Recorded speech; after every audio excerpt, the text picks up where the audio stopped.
Welcome to RedDragon! First thing I want to get out of the way is that this video is not a mod review. Actually, it stems from a somewhat funny story. See, for those of you who watched my first video, you'll know that I made a mod review of the first part of the Voidcraft mod. And yes, I still will be getting to the second part of that. I'm sorry, please try to be patient. I know I've kept you waiting for too long.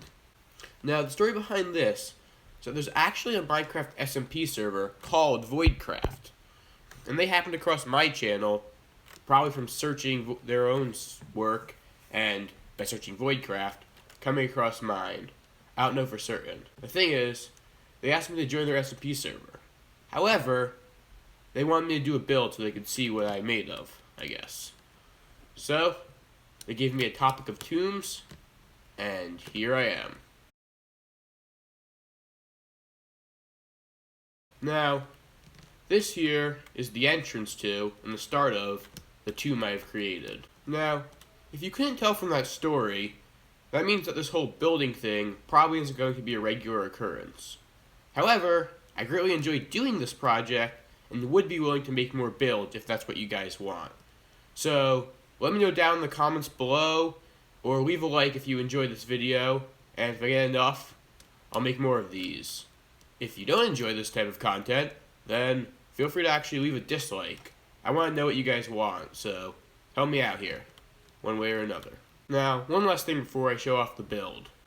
Some of this stuff may look really confusing, and may look almost impossible. I assure you though, everything in here is possible to build in survival Minecraft. For those of you who are confused, don't worry. Not only is it possible, but by the end of the video, I will show you how it is all done. There are no resource packs. It is solely regular vanilla Minecraft without any add-ons. So to start here, I have this nice little bone block spiral, like almost to suck you down, and on top I have a small little roof of chiseled quartz.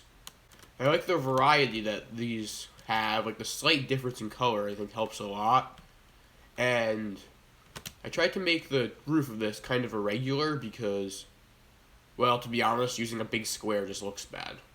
It's almost like a ruined top of a tomb, in a way. Now, you'll quickly notice if you go into the spiral, you get sucked down by the magma blocks. Now, in here, you'll notice one thing in the center. A pure black area. I assure you, there are no texture packs, no mods. That can be made in vanilla Minecraft, and I will show you how. Just bear with me. Now, if you drop into here, you'll end up in the start of the tomb. I have 3 skeletal colossuses gazing down at you from all 3 directions. The black concrete makes up the floor, and I have the black stained glass surrounding lava for lighting. However, the 3 colossuses here mean that your eyes are directed to the one spot without them. This lectern with a sign saying, "Approach, thief." They have a nice little black carpet to walk down as you approach the lectern. Now, when you open the book, you may read it. "Welcome to the tomb. Welcome to the abyss. You should not have come, thief. This is my tomb. If treasure you seek, head up. For here, there's naught but despair. It is the place of my death as well as my burial, and it will bring the death upon you as well. I will bring the death upon you as well. Leave, thief." Still you persist. Is it greed, or just mere curiosity? Either way, so be it.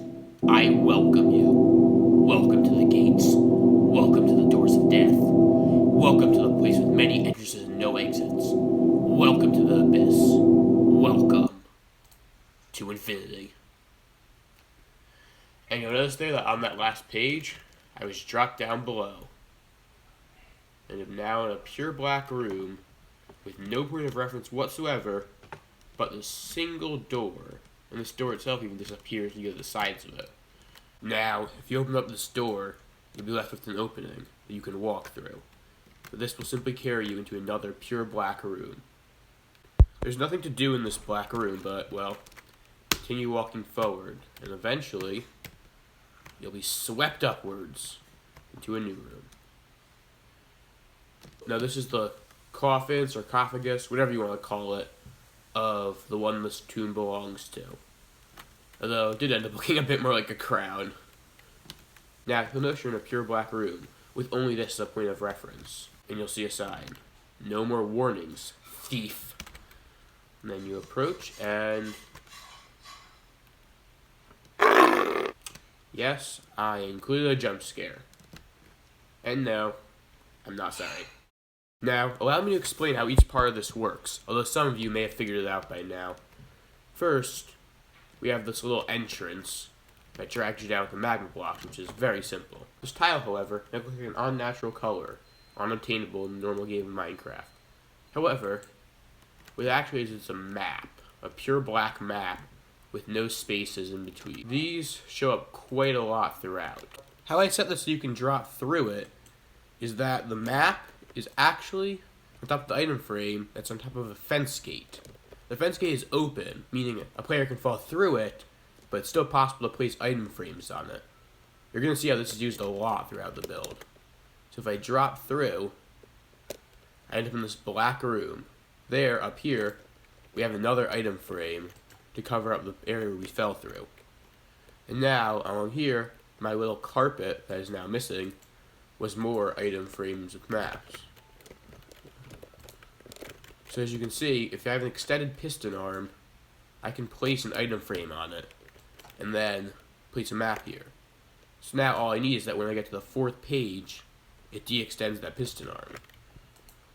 So here's how I manage that. The redstone behind this contraption is actually very simple. So after here you can see that the lectern powers a block that powers this comparator. Since the redstone signal increases for each page you turn the lectern, and increases drastically on the last page, I made it so it would power the comparator. Now, after the comparator is powered, it wraps around, it depowers this redstone torch, which depowers the piston. Since you're standing on the piston arm, you'll fall through. Now, an original problem I had was that the lectern was depowering the piston on page 3. So what I did is I simply put the comparator into subtract mode and ran a redstone signal into it from this side in order to subtract the power of this signal from the total signal. That meant needing until page 4 to have enough power to depower the torch to depower the piston. Okay, now if I allow myself to fall through again, it brings you back down to this room.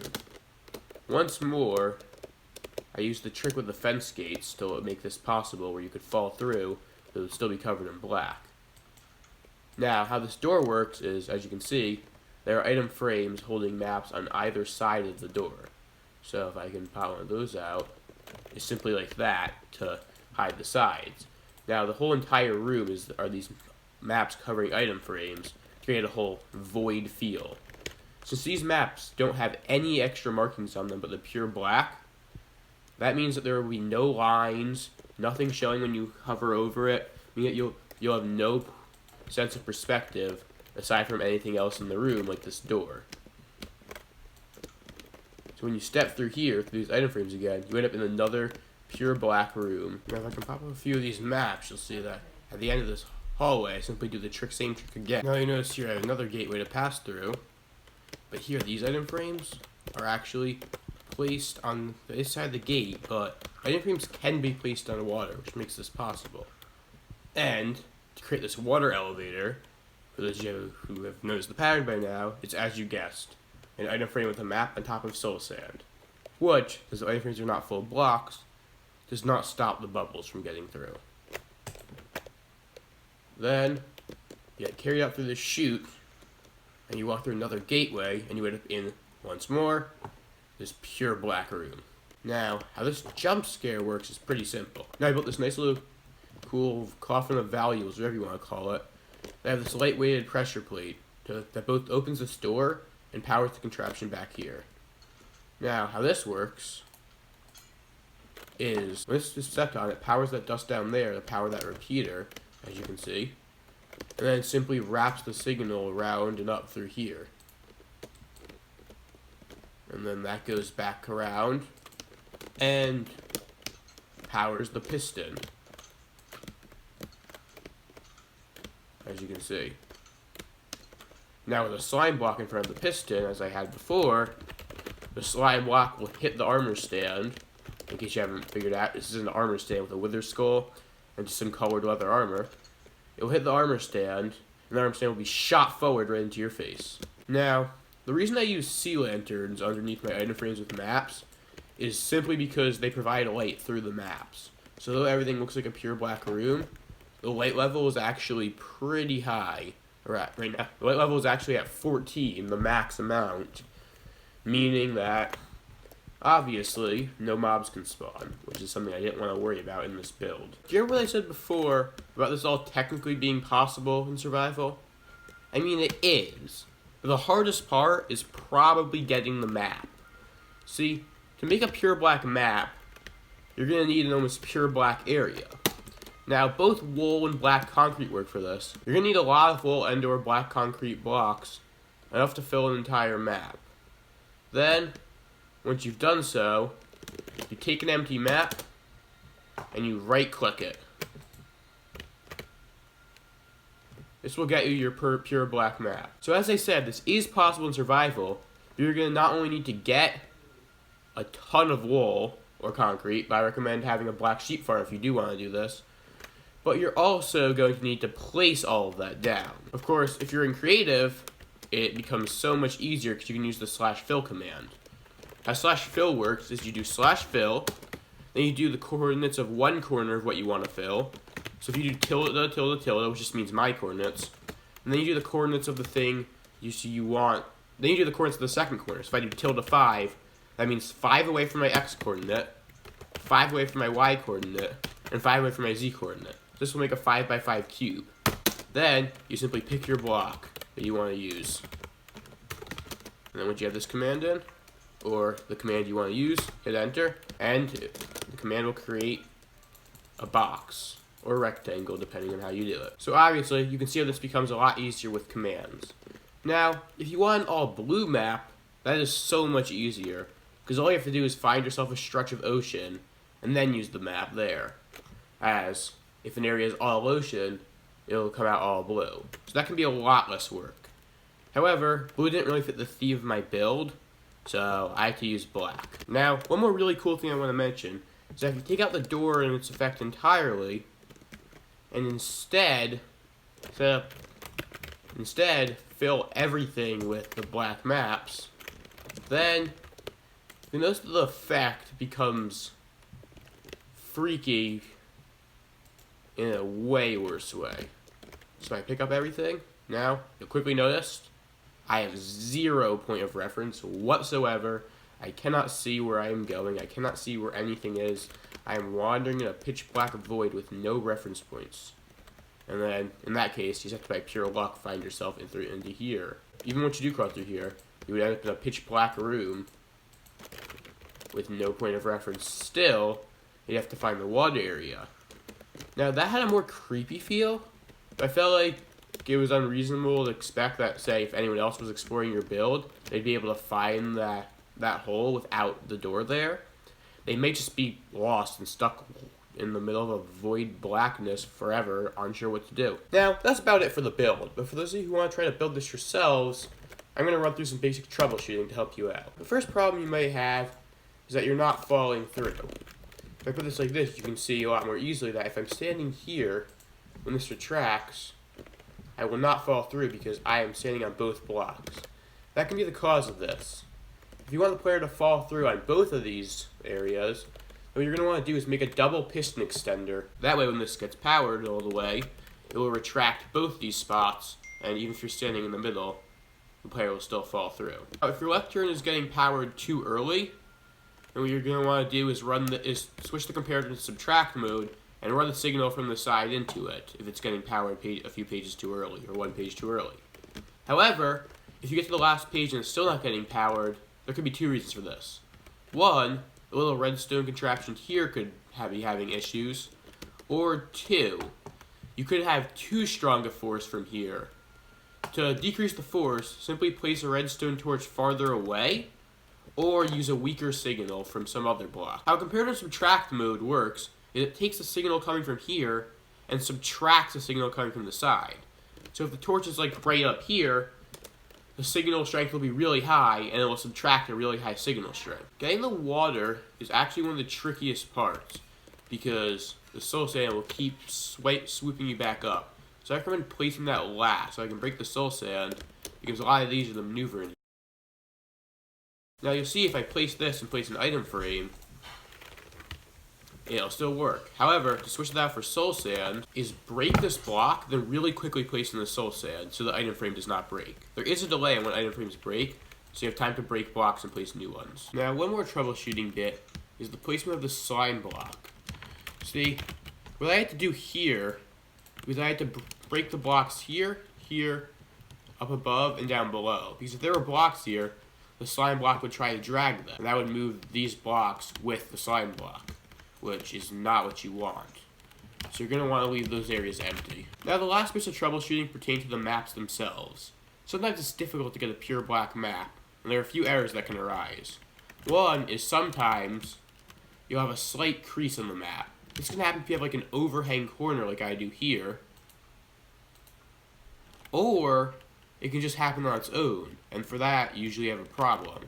The problem is, often, that you do not fill all of your map. Because sometimes when you create a map, it does not cover the whole thing, and like a tiny bit is unfilled.